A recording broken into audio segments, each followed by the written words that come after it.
Salut les dinos, ici Mathieu pour la team Raptor Neuropsy et on se retrouve aujourd'hui pour un nouvel épisode de notre format court. Au menu du jour, le rétablissement en 3 minutes. Let's go!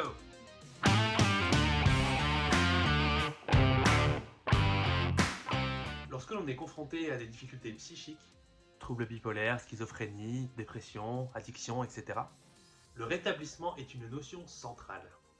Il désigne le parcours personnel de chacune et chacun pour apprendre à gérer sa maladie, à vivre avec, à identifier les facteurs de stress ou encore à faire face aux défis du quotidien.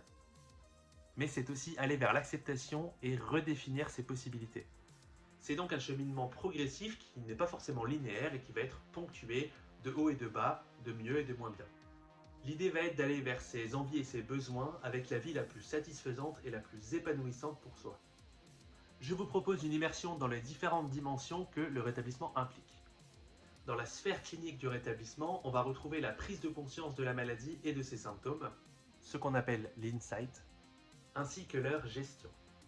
Les traitements médicamenteux, les psychothérapies, la psychoéducation ou encore l'éducation thérapeutique du patient sont des outils qui ont ici une place de choix. Pris dans sa définition la plus large, le rétablissement social fait référence au fait de retrouver sa place dans la société par le réengagement notamment dans la vie active et sociale. On entend par là la vie scolaire, universitaire, professionnelle, mais c'est aussi les loisirs et la pérédance par exemple. Le rétablissement social pose alors la question de son rôle et des relations dans la vie sociale et quotidienne. En tant que partenaire, parents, enfants, amis, collègues, etc. La stigmatisation des troubles psychiques peut malheureusement y être un frein. Le rétablissement fonctionnel fait référence à l'acquisition et au maintien de compétences qui sont en jeu dans nos activités quotidiennes et qui ont un lien avec la question de l'autonomie. Par exemple, la gestion du quotidien, la gestion du lieu de vie, les cours, l'emploi, etc. Sont en jeu les capacités cognitives qui sont souvent impactées dans la question des troubles psychiques, par exemple des difficultés de mémoire, de concentration ou d'organisation, de reconnaissance des émotions, etc. Pour accompagner dans cette dimension, la remédiation cognitive dispose de plein d'outils intéressants à implémenter dans la vie quotidienne des personnes concernées. Santé mentale et physique sont bien sûr indissociables et prendre soin de l'une aide à prendre soin de l'autre. Cela passe notamment par une meilleure hygiène de vie avec l'alimentation, le respect des rythmes de sommeil, la santé sexuelle, l'exercice physique, etc.